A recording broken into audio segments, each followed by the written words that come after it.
Ketika Pak Prabowo sudah pelupa, sudah mulai semi pikun, sudah mulai semi demensia, kayak penambahan batalion. Nanti di 2029 targetnya kan 750 batalion. Apa ini cuma hanya proyek sebetulnya ini yang dilihat? Enggak juga? Enggak juga. Ini memang penebalan mesin-mesin politik. Untuk sana ya, Iya. 2029. Dan yang harus kita bayangkan adalah yang membuat kita sakit banget itu apa? Mereka akan dibiayai oleh uang kita lewat pajak-pajak kita. Itu dia. Justru kalau saya ingin mengamankan posisi saya harusnya menjilat dong. Iya benar. Apa syukur-syukur dapat jabatan komisaris kan Komisaris, gitu. iya. Tapi saya yakin Pak Prabowo orang baik. Kalau Pak Prabowo nggak berubah, ya saya berharap dia nggak sampai 2029. Jadi, Cak, akan terus berjuang atau gimana? Ini ada di sekelilingnya Pak Prabowo itu ada koruptor. Iya kan? Udah bukan di Antartika lagi, dia nggak usah ngejar di mana-mana gitu loh. Ini bukan orang-orang bawahan loh ini pejabat-pejabat tinggi nih. Ya. Ini sebetulnya masalah sistemik atau apa sih, Bang? Ya kalau kita melihat, ya saya sempat berhusnuudzon bahasa Arabnya, berprasangka baik. Oke. Ketika Dadan ditersangkakan kan. Artinya ini betul-betul orang yang berada di satelitnya dia nih. Iya. Kena. Tapi ketika kita dengar majalah Tempo, ya bocor halus bahwa ada intervensi di kasus Febri, saya kembali bersuudzon lagi gitu. Kok ada upaya-upaya penyelamatan seperti ini? Artinya apa? Ya orang-orang sekelilingnya Pak Prabowo ini ternyata tidak semuanya clean and clear. Ada upaya rente-rente dari berbagai program yang dia bangun. Pasti dalihnya ingin mempertebal amunisi 2029 untuk Pak Prabowo, tapi sebenarnya itu adalah rente-rente yang untuk memperkaya diri, bisa jadi. Dan kelompoknya itu ya, masing-masing. Jadi ada misi pribadi dari orang-orang itu tadi selain membawa misi utama gitu ya? Iya, ada atas Kira-kira nama, Oke. pengatasnamaan dari upaya untuk mencari logistik, kekuatan logistik untuk Pak Prabowo, tapi sebenarnya dia adalah orang-orang yang mencari rente untuk kepentingannya dia. Saya yakin itu. Nah, berarti kan Pak Prabowo dihianati dong. Udah kalau pasti. kayak begitu. Sebetulnya kan. Ya kalau Dadan kan, ya meskipun dia ditunjuk oleh Jokowi menjadi kepala BGN, tapi kan semua omongan Dadan sebelumnya kan selalu dibeli oleh Pak Prabowo. Mau berapa ekor sapi, kita motong sapi sekian ekor per hari dan segala macam. Lele. Ya, lele. Pak Prabowo kan percaya betul dengan itu. Iya, Tapi betul. ternyata compang-camping juga kan, terjadi pencurian-pencurian juga yang dilakukan oleh dia. Belum kita bicara revitalisasi sekolah. Pak Prabowo kemarin kan tempo hari kan sempat protes kepada Kompas karena ada cover sekolah yang rontok, ada anak siswa makan MBG di sekolah yang ambruk itu. Betul. Ya artinya apa? Ada videonya itu, Cak. Iya, Memang iya, real, bukan AI atau bukan fabricated. makeover kan? Iya. Memang asli. Artinya apa? Pak Prabowo ini, saya selalu menganalogikan seperti ini Mas Inggi, Mas Putra. Pak Prabowo ini seperti konduktor suatu orkestra, tapi dia tidak membuat partiturnya. Oke. Sehingga apa? Ketika ada suara-suara fals di kanan kiri, di pojokan-pojokan ruangan, dia nggak tahu karena dia nggak bikin partiturnya. Kalau dia bikin partiturnya, dia pasti akan menjadi konduktor yang baik. Jadi, konon ada cerita, Zubin Mehta itu konduktor terbaik, mungkin termasuk juga Adi MS atau Mas Erwin Gutawa gitu ya. Ada suara yang satu fals saja, dia pasti dengar, karena dia yang bikin partiturnya kan. Nah, Pak Prabowo ini nggak punya otoritas penuh membuat partitur itu. Punya otoritas tapi tidak digunakan. Sehingga apa? Partitur ini dibuat oleh orang-orang di sekelilingnya yang pada akhirnya suara-suara fals itu terjadi gitu. Dan terjadi rente-rente itu. mereka lebih menyuarakan sesuatu yang enak didengar sepertinya ya. Yang enak didengar dan kemudian disetor kepada Pak Prabowo seolah-olah ini yang terbaik padahal fals gitu. Iya. Posisi Pak Prabowo ini seperti ini kalau menurut saya ya, karena dia saking asiknya menjadi presiden sampai dia kemudian tidak aware bahwa orkestrasi yang dia bangun itu sebenarnya tidak semuanya berada dalam arahan dia. Yang dia bangun itu sebetulnya kan atas ide dia pribadi, makanya dia itu tahu jadi kecil-kecil partiturnya itu, atau atas masukan orang-orang terdekatnya itu kan yang cilakanya. Ya kan itu yang akhirnya. cilakanya itu. Jadi semua mengalami deviasi. Apa yang sebenarnya compang-camping di lapangan dilaporkan itu seolah-olah itu emas, seolah-olah itu berlian dan seterusnya. Supaya apa? Ya ini adalah bukti bahwa kepemimpinan Pak Prabowo ini sangat otokratik, powerful, ditakuti. Bukan ingin membangun negara tapi ingin membangun kekuasaan. Sehingga apa yang terjadi? Terjadi penjilatan-penjilatan terstruktur itu. Makanya itu apakah tercermin di dalam pidato-pidato beliau, bisikan-bisikan dari ring 1 beliau itu dibawa di dalam satu pidato. Apakah itu yang bikin ini ya kekacauan ya? Ya salah satunya itu. Artinya gini loh, Pak Prabowo ini terlalu confident bahwa dia itu sangat kuat. Tapi sebenarnya dia nggak kuat-kuat amat. Yang kuat itu akhirnya orang-orang yang berada di bawahnya ini memanfaatkan rasa kuatnya dia itu untuk memberikan laporan-laporan yang sebenarnya tidak faktual gitu. Ya contohnya soal gilingan padi gitu kan.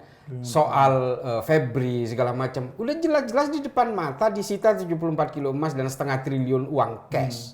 Dan ini menurut saya adalah sesuatu yang kemudian disetor kepada Pak Prabowo tidak sesuai dengan fakta di lapangan. Sehingga Pak Prabowo itu sering kali mengambil tindakan yang salah dan melabel orang yang sebenarnya sayang sama dia, yang sebenarnya ingin memperbaiki negara ini, tapi justru Pak Prabowo menyikapi bahwa ini adalah musuh, ini adalah lawan, ini londo ireng dan seterusnya. Tapi apa karena ini juga sih, Cak, sebetulnya kultur deh, siapapun presidennya, karena kalau gue lihat nih, ini jangan-jangan ini memang yang korup ini juga pejabat yang lama juga, yang ke pemerintahan yang baru Bisa gitu jadi. loh. Iya kan? Bisa jadi jadi. siapapun presidennya kalau emang itu nggak dirubah, kayak begitu. Gimana pandangannya, Cak? Ya kalau menurut saya sih, karena ini sudah terlalu sistemik memang, pola-pola politik yang seperti ini, menurut saya bukan hanya harus diganti menterinya, memang harus diganti presidennya. Oh, itu berarti bukan krisis korupsi, krisis kepemimpinan. Memang. Jadi kuncinya bukan ganti bawahan ya, atasan. Ya memang kan dia sendiri loh yang ngomong di 2014 bahwa semua ikan yang busuk itu dimulai dari kepalanya. Ya dia sendiri yang ngomong. Iya. Apa? Ya kalau saya ya saya kan sering, bahkan saya dilaporkan ke polisi gara-gara ngomong begitu. Tapi obat dari semua leadership yang kacau balau ini adalah mengganti leadernya. Iya.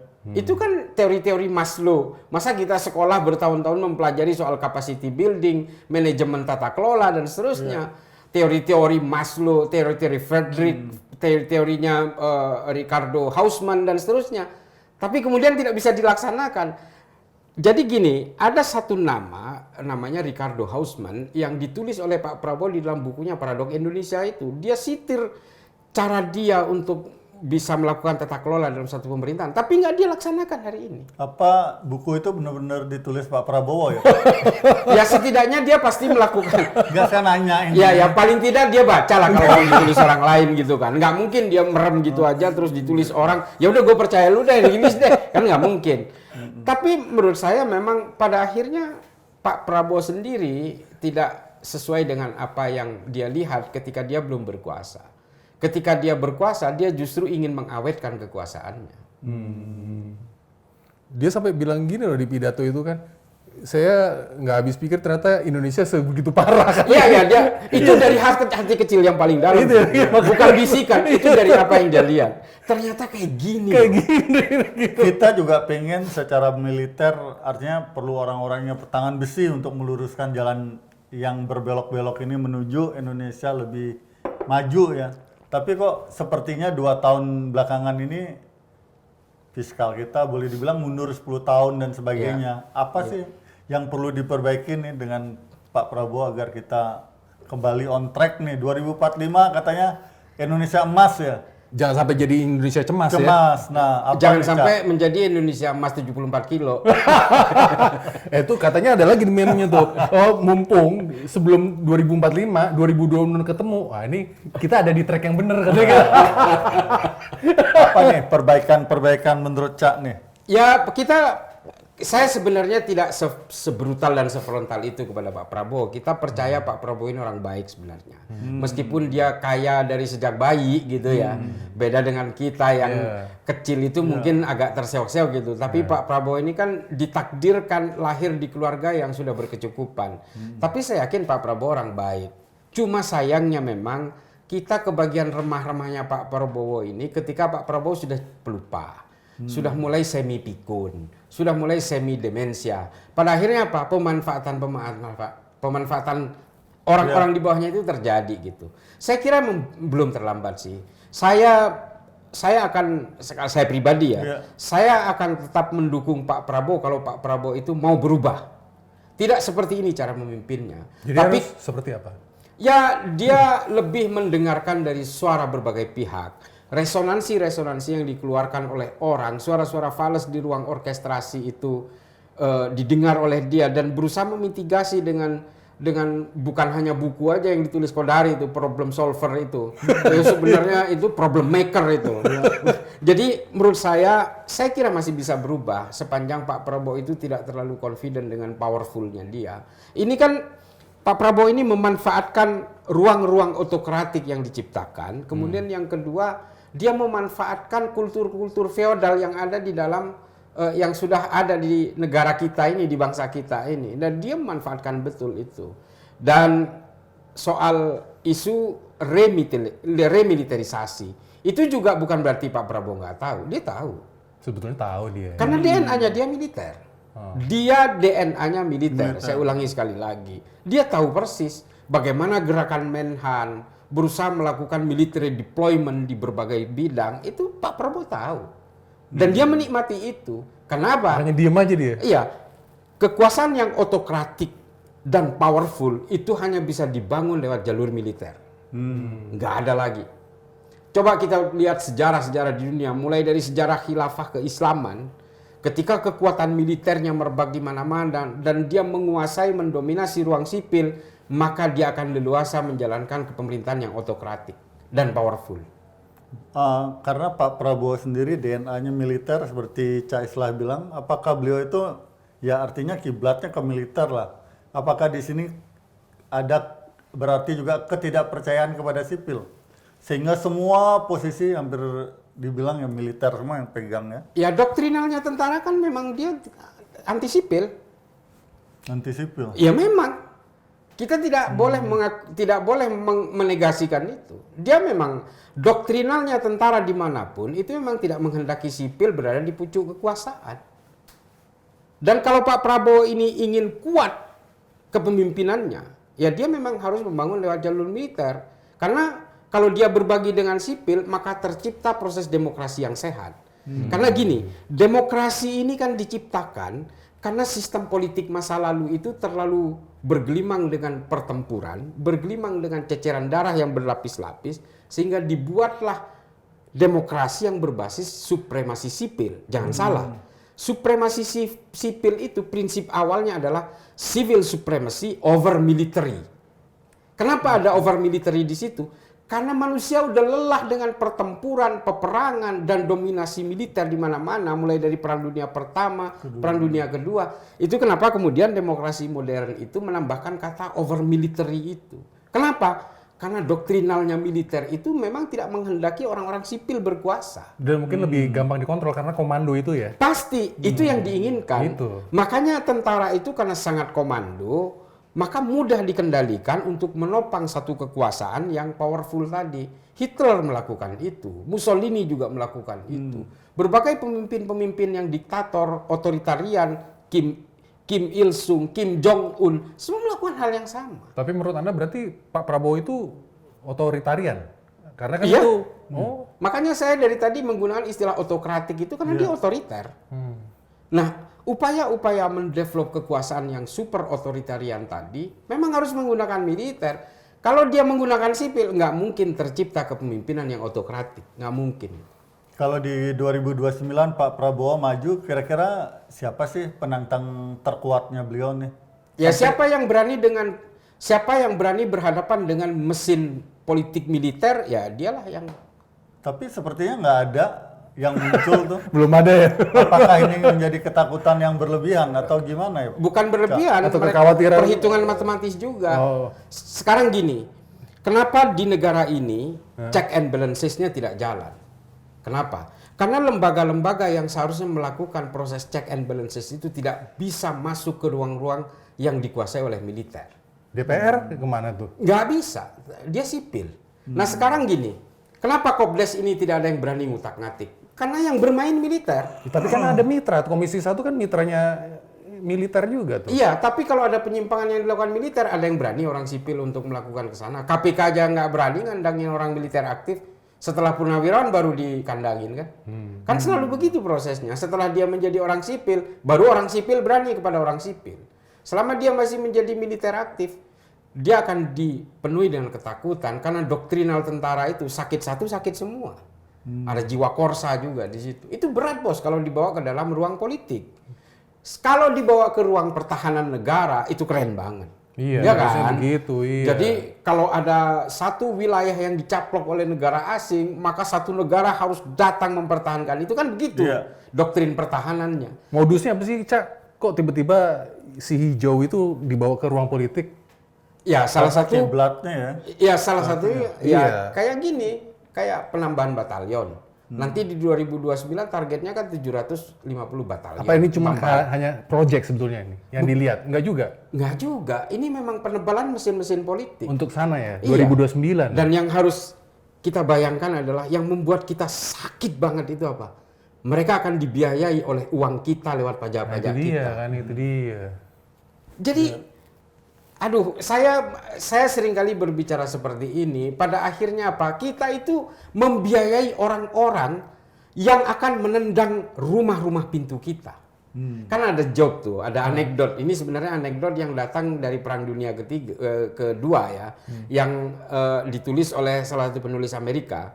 Jadi Heisler itu menulis begini, bahwa bedanya orang sipil dengan tentara ketika dalam keadaan kaotik, dalam keadaan perang itu, kalau orang sipil kehausan ada di suatu perkampungan, dia akan mengetok rumah penduduk untuk meminta air minum. Tapi kalau tentara, dia bukan lagi mengetok, tapi akan menendang pintu rumah penduduk untuk mendapatkan air minum.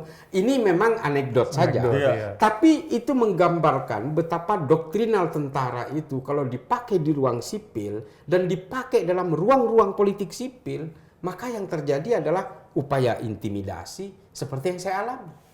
Kan saya di surveillance, dikuntip, difoto, divideo. Gimana? Ini gimana? Di sini belum belum cerita ya. Gimana? Ya saya dikuntip. Rumah saya divideokan, anak saya diprofiling. Oke. Anak saya berapa, kerjanya di mana, sekolah di mana, saya kegiatannya di mana. Difoto, divideoin. Obviously. Terus kemudian diposting atau dikirim ke WA atau gimana sifatnya pengancaman? Enggak, mereka hanya terang-terangan dengan datang ke tetangga. Dia nanya ke tetangga. Mereka tentang itu saya. siapa? Cak udah tahu? Udah tahu. Iya. Udah tahu banget. Mereka tentara. Oke. Mereka tentara. Dan beberapa tangkapan yang kita foto muka-mukanya mereka itu menunjukkan semuanya tentara. Karena ada beberapa teman yang bantu ketika saya posting di Instagram mukanya, ada beberapa orang yang japri ke saya, ini loh orangnya, ya anggota TNI. Tapi memang belakangan ini udah agak landai. Saya meyakini mosok sih tentara itu akan terus seperti ini. Padahal saya tidak ingin membakar negara saya sendiri. Saya bertahun-tahun di kontrateror, di aktivis kontrateror, kan juga demi Bahkan negara jadi ini. pembicara-pembicara di berbagai ini ya. Iya, Iya, moderasi institusi. beragama, Kepolisian, di kepolisian. Saya ngajar di Sesko juga, tentara-tentara yang mau jadi jenderal juga pernah saya berikan Terus penebalan. Anda nggak lapor polisi gini? Saya nggak lapor karena memang satu di tengah dikotomi antara militerisasi dan sipil ini kan itu bahaya juga. Dan yang udah-udah, apapun yang kita laporkan tentang tentara kepada polisi, kan polisi juga nggak bisa berbuat apa-apa. Takut juga. Tapi kan Anda jadi nggak tahu motifnya apa ini kan? Jadi Ya menurut saya nggak penasaran. Saya tahu sih, saya tahu motifnya. Satu, mengintimidasi Mas Singgi. Yang kedua, Mas Putra, mereka ingin tahu saya ini engagementnya dengan siapa aja, ketemuannya dengan siapa, ngantornya di mana. Kan mereka ingin tahu circle saya toh. Iya. Ya itu aja sih. Tapi belum sampai kayak di Jedoni kan dilempar apalah molotov ya, lah belum apa. sih. Enggak seperti Ini itu. Bangkai ayam. Bangkai ayam, Ini tempo menurut saya ini diturunin lebih apa. ningrat sih. Lebih Yang ningrat. surveillance saya lebih ningrat kayaknya.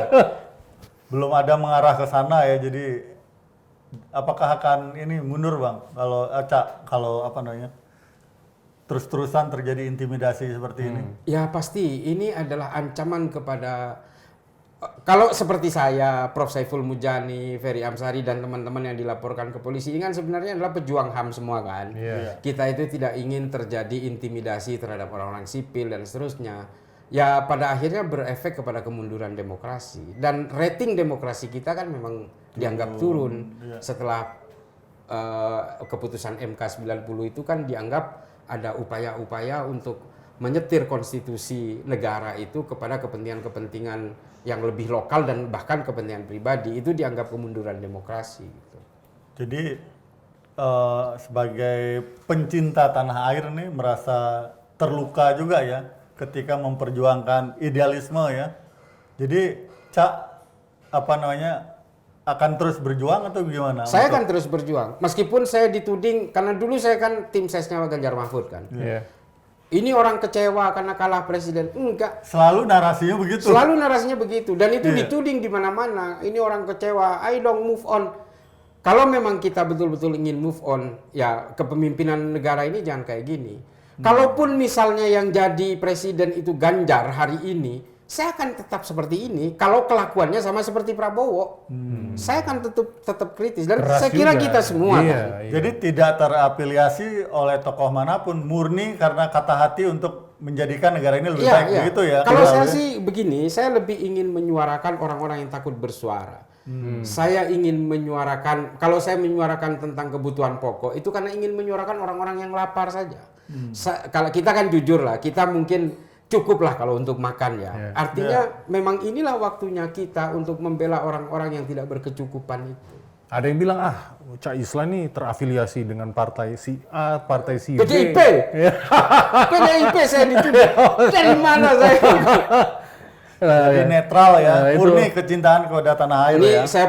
saya pertegas di sini. Wallahi saya untuk negara ini. Saya tuh udah nyaman, Mas Singgi. Saya udah nyaman. Artinya hidup saya ini udah berkecukupan lah. Saya mobil ada, rumah udah nggak ngontrak kan gitu kan. Tabungan ada. Anak saya itu satu kuliah di Skotlandia, yang satu kuliah di Malaysia. Artinya saya mampu untuk membiayai pendidikan anak-anak saya. Tapi apakah saya harus diam melihat ketidakpantasan seperti ini yang terjadi di negara ini? Justru kalau saya ingin mengamankan posisi saya harusnya menjilat dong. Iya benar. Apa syukur-syukur dapat jabatan komisaris kan Komisaris, gitu. iya. Justru orang-orang seperti kita yang memilih untuk bersuara ini justru karena kecintaan kepada negara saja.